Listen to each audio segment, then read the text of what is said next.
So we have the G20 that just happened. You know, the group of 20 nations, which is essentially the top 20. And like the G7 would be the group of 7 nations, the most powerful nations, if you will. Usually economically speaking, but then again, economically speaking, and whether militarily or not speaking, it's usually defined by the size of the economy, that sort of thing.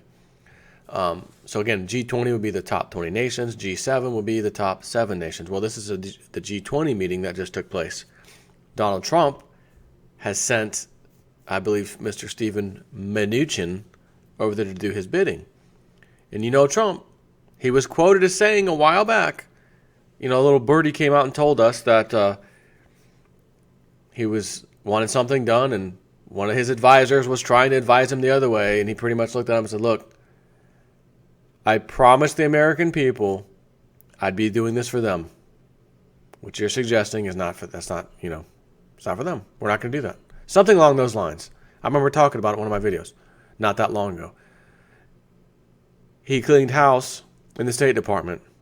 7th floor, shadow government, gone. Pack your bags. All the attorneys generals, that Obama had picked, including the last one, Preet Bharara. That's how I made fun of his last name.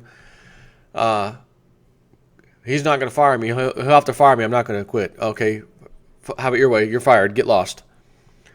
Again, cleaning house. He just got in there. He's got 4 years to go. Let's just see where he goes with this. So again, he's a negotiator, and he says, this is my mindset. I'm here for the American people. So when I go into anything, my mindset is, how would this benefit the American people? Not how would this benefit Trump or his massive hotel chain, or nope. Well, it's not really a hotel chain, buildings. No, he's going there he's showing he's doing this. So he sent Mnuchin over there to the G20. Again, he's busy over here at home. And he pretty much told those people, all countries, China, everybody, you guys have the old status quo mindset, the globalization mindset, the free trade for everybody, club. And Mr. President Trump sent me over here. And that's not what he wants. He doesn't want to be a part of that. So it looks like, as it ended, a few of the big countries over there caved in to Donald Trump's wishes. Don't tell me for 1 second that man does not know what he's doing. And when he says, I'm going to get this, he's going to get it. When I'm going to do that, he's going to do it. He sent his guy over there. Hey, I got a guy. His name's Mnuchin. I got a guy that's going to go over there and do my bidding for me. I know this guy. And the guy said, listen, this is what my boss wants. What did he want? I made him an offer they can't refuse. And what was the offer? Donald Trump wants it. That's the offer. Oh, apparently it worked. So before the news came out about this change in mindset at the G20 for Americans safe, not American safe, for Americans' best interest, they caved into his demands somewhat, from what I understand. But before that, I was reading both these updates from Zero Hedge. Row breaks out at G20 over future of global trade. One day after yesterday's, at times painfully uncomfortable, first official meeting between Angela Merkel and Donald Trump, who I heard wouldn't even shake her hand. Did not even want to shake her hand. But he did tweet, despite what the media said, we actually had a very good conversation, Ms. Merkel and I. We actually had a good meeting. However, I hope he didn't shake her hand. You remember when Obama went to Russia? And there's the video of him getting out. Putin and Medvedev, or one of them, was in front, and they were shaking the hand. Oh, there's shaking hand. And Obama stuck his hand out. They pretended he wasn't there. Next guy, hey, here I am. Oh, nope, doesn't acknowledge me either. By the time he got to the third guy, he realized, boy, they're really making me look like a jerk right now. Like an idiot. And I loved seeing it, every second of it. So this is a little different, but kind of similar, right? Miss Merkel comes over, and Donald Trump is the one that's not shaking the hand. Because she's for globalization. She's for the refugee crisis that's happening over in the EU, Sweden especially. Like I said, these people didn't just get together one day. Oh, these poor refugees, what should we do? Should we bring them over here and help them out? Yeah, let's go. No, they knew what these people would be doing. Why? Because it's critical that they get World War III started. And you're not going to say, I want to go to war all of a sudden for no reason. There's got to be a bad guy. There always has to be a bad guy. So they get the worst of the worst, bring them in. The hardcore, radicalized one, bring them in. We're going to call them refugees. And they're going to cause so much havoc in our countries that the people, for the first time ever, the sheeple citizens will beg us to go to war with that group. And we'll gladly oblige. And hopefully they won't recognize that we, the government, forced those people on over here on our citizens, even though we knew what they would do to our citizens. Hopefully they forget about that and they just focus on those people and they want to kill them. That's the ultimate goal. Donald Trump, on the other hand, and again, big budget, military budget, he wants all that. I don't know that he wants to play their game, though. So anyways, after the first meeting between Angela Merkel and Donald Trump, it will hardly come as a surprise that during today's G20 meeting that in Baden-Baden, Germany, the first for the Trump administration, whose delegation is led by Treasury Secretary Steven Mnuchin, where the dominant topic is trade, and specifically globalization versus protectionism. That a row would break out over how the post-Trump world would deal with trade. At stake is the language in the official communique to be released later on Saturday, which is tonight, and I already have it, in which is expected to serve as the blueprint for future trade relations, which, pressured by Trump, may be increasingly transformed from multilateral to bilateral. And as Bloomberg reports, at the heart of the disagreement are globalist and mercantilist powers such as Germany and China defending the existing rules-based system. On the other, the U.S. is calling for a recognition that trade must be fair, without, however, explicitly stating what that means. Chinese finance minister said in a Saturday statement that the G20 should be adamantly against protectionism. According to reports, China has been the most insistent on a commitment to the current system that the World Trade Organization represents, which is understandable. Together with such exporting powerhouses as Germany and South Korea, China has the most to lose from a dramatic overhaul of the status quo. Yet, while many had expected difference to emerge, the degree of immediate animosity and disagreement caught most by surprise. According to Bloomberg, negotiations were bogged down on Saturday with the U.S. rejecting the latest German compromise on wording over trade. Meanwhile, an earlier German suggestion that accommodated some U.S. concerns was rejected by delegations including France, the UK, Italy, Brazil, and the European Union. The standoff is over how to deal with trade pledges from previous G20 meetings. That's the key. Such as a commitment to resist all forms of protectionism, Bloomberg sources reported.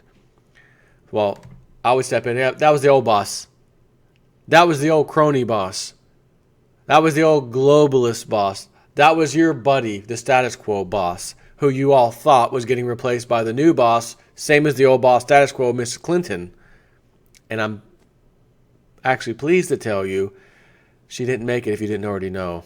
My guy Mnuchin's over there. And all those old agreements, you may not have heard my campaign trail, but I was crushing all of them. As why they sucked for the United States of America. And I built my campaign, and I won based on me explaining to the American people, I'm here for you, and all of these trade agreements are terrible for you, the people.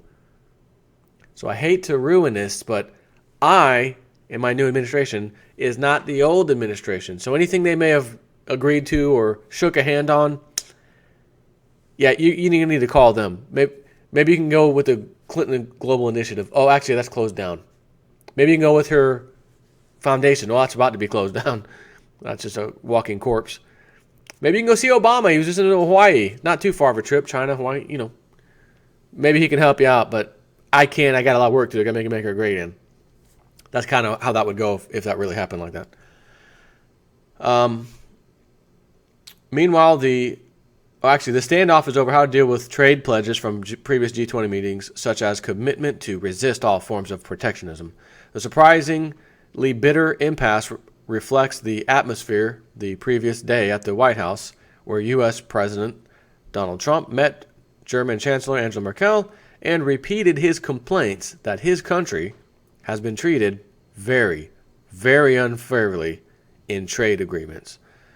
Meanwhile, the French, who are likewise facing a bitter presidential election and where the topic of protectionism is at the top of political issues, are desperate to avoid giving in to U.S. demands to unwind multilateral trade, as Marine Le Pen would promptly seize on the weakness and demand similar terms for France, ostensibly boosting her approval. It's an administration, the fruit of American democracy, that needs to be respected, but also with a lot of resolve on the French position, which is shared by a lot, if not to say all members of the G20 except for this country, French finance minister told reporters on Friday. We don't want to roll back on what was said before the G20. Oh, you don't want to roll back on the previous stuff? Yeah, I bet you don't. That's what happens when a bunch of globalists are in power and they all agree and shake hands and everybody's happy. And then us citizens find out losing jobs, importing workers for high-paying jobs when America should have them, Indians, etc. What's happened? Well, screw you guys. This is a global thing now. We don't care about you. Your sovereign country means nothing to us. Right, like I said.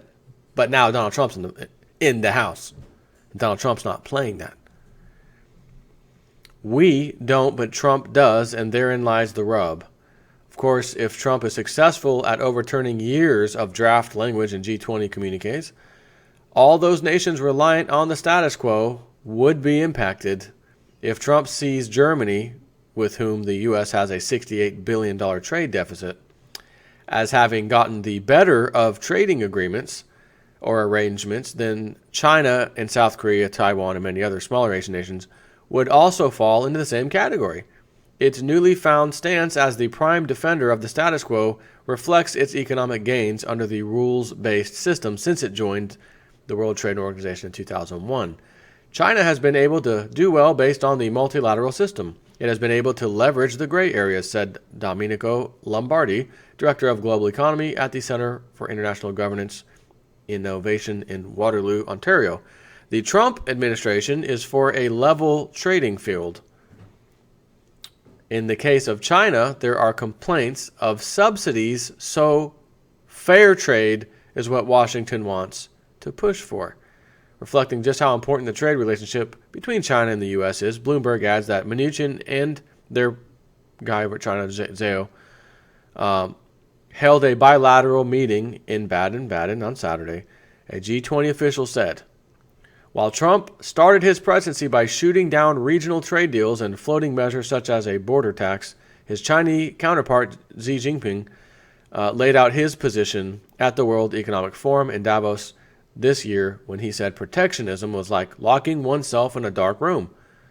That his sentiment is shared by many in Baden-Baden was shown when delegations knocked back a proposal by Germany to compromise by referring to fairness, openness, and inclusiveness in trade, terms demanded by Trump, and whose inclusion would suggest admission of creeping change to the status quo. Quote, we've been having these G20 summits for quite some time, and there is an appropriate wording there on trade, Turkish Deputy Prime Minister said to Bloomberg. Openness to trade is key. There is no evidence that trade is destroying jobs. Oh, of course not. Not for you guys. Your business is booming for the globalists. But there is absolutely factual data suggesting that each country is, in fact, especially ours, because we get this crap into the stick, is losing jobs. Like I said, we have them in globalization. We're gonna bring some Indians over for this thing, and then the IT world over in the western part of America, California. We can't find qualified Americans. We can't find... Shut your mouth. You can't find qualified Americans. Get real. Okay? Get real. When Google was created, did an Indian come over and create Google? No. Someone over here created Google. How about Apple? How about Microsoft? American made. Okay? Give me this crap. So anyways, later on, Trump wins. Headline, Zero Hedge. Trump wins. G20 drops anti-protectionist, free trade, and climate change funding pledge. Is this not the guy you want in power? Could you imagine bumbling, fumbling, tripping, and falling Hillary Clinton hacking? Madam, please speak. We don't have much time with the G20. Get her. Get this clown out of here. Give me anybody. Send someone next time. Jesus. Stay home before you die. Get dragged into a van again. Oh, no, that wasn't her. That was she. She didn't fall into the van. She was just being helped in. And her lifeless legs dragging on the floor, leaving a shoe behind like Snow White or Cinderella. What was that? Oh, nothing. Trump wins. What did Trump tell us? Do you remember when he said, I'm going to win so much? Ring a bell? I'm going to win so much. You're going to wish that I stopped winning. Something along, I'm paraphrasing a little bit. He's going to win so much, you're going to ask him to just stop. You're winning too much, just quit. He didn't even go over to the G20. He sent Steven Mnuchin, Treasury Secretary. Headline, Trump wins, G20 drops anti-protectionist free trade and climate change funding pledge. You're going to get tired of him for winning. Oh, I'm not tired yet. He's on a roll. Mr. Trump, I want you to win a whole lot more, to be honest with you. Keep going. After delays and hours of discussions and mid-tensions over trade comments between the United States and the rest of the G20, it appears President Trump has won. While China was adamantly against protectionism, the finance ministers end talks without renewing their long-standing commitment to free trade and rejection of protectionism after U.S. opposition. Wasn't other people opposing, just the U.S., Donald Trump per se.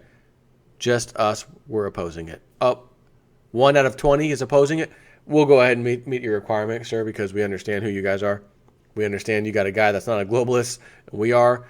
And having you with us is better than not having you with us, so we'll go ahead and cater to your needs. Sorry about that. Didn't mean to posture. Sorry about that. Well, forgive me. Yeah, no problem, China. We got you. The world's financial leaders are unlikely to endorse free trade and reject protectionism in their communique on Saturday because they have been unable to find a wording that would suit a more protectionist United States, G20 officials said. This would break the decade-old tradition among the finance ministers and central bankers of the world's top 20 economies, the G20, who over the years have repeatedly rejected protectionism and endorsed free trade. For all those years, rejected protectionism and endorsed free trade. Donald Trump wins. He's got his guy over there 2 months later after being in office. 1 out of 20, I don't like this. No problem, we'll cater to your needs. Is that not the kind of guy you freaking want as a negotiator? Is that not the guy you want negotiating for you? Whether you like him or not, whether you thought he was going to be something or not, whether we were very worried about his Wall Street banker, Mr. Mnuchin, speaking of Goldman Sachs. I'm worried. Draining the swamp. Are you sure you're not adding to the swamp? But I said, you just sit back. Let's all sit back and see what happens. And by God, I like what I see. And this is even more. I already liked what I saw of him trying desperately. And what did he have? Well, the Hawaii judge picked by Obama and another judge picked by Obama. They've, thrown a monkey wrench in his banning of these terrorist nations from coming in the country. He said, we'll have to go to the Supreme Court. So hopefully he gets that, what's the guy's name? I can't think of it. Young guy, Supreme Court pick that they want. They said, hey, before he was Supreme Court, when they asked him to be a federal judge or something, it was like, every single senator, everybody approved. This is the guy. We want him. Gorb something. Almost said Gorbachev. It's not Gorbachev. Gord something is the guy's name. So they're saying, If he got that much of approval, why wouldn't he to be the next Supreme Court justice that we need filled to give us the 5-4 ruling, right? And if I were Trump, I would not fight it yet until you get your Supreme Court pick in there. Because right now it's 4-4, 8 of them, which means the last lower court that decided that ruling stays. If it's a tie, 4-4. We need that last guy, so it's absolutely certain it'll be 5-4. We are playing the same game that they always played years and years gone by. Up 5-0, stunning victory, 5-4 ruling, Supreme Court. Well, guess what? Now it's the other way. 5-4 ruling, just not the way the globalists and the liberal left wanted. Sorry about your luck. So again, this is the guy you want. He just went to the G-20 with his, again, I know a guy. I'm going to send a guy. I'm going to send my guy over there. I'm not going. I don't need to do it. Send my treasury secretary. Which I get it. Most countries send their similar positions, treasury or finance minister or whatever. I get it. But boy, oh boy, 1 out of 20. I don't like the status quo. All of you do. I don't. And left with, okay, we'll back off on all those things you had an issue with. And the one thing we had an issue with, protectionism, we're going to back off that too. We'll work with you. Now that's one hell of a negotiator, is all I got to say. That is one hell of a negotiator. Take care.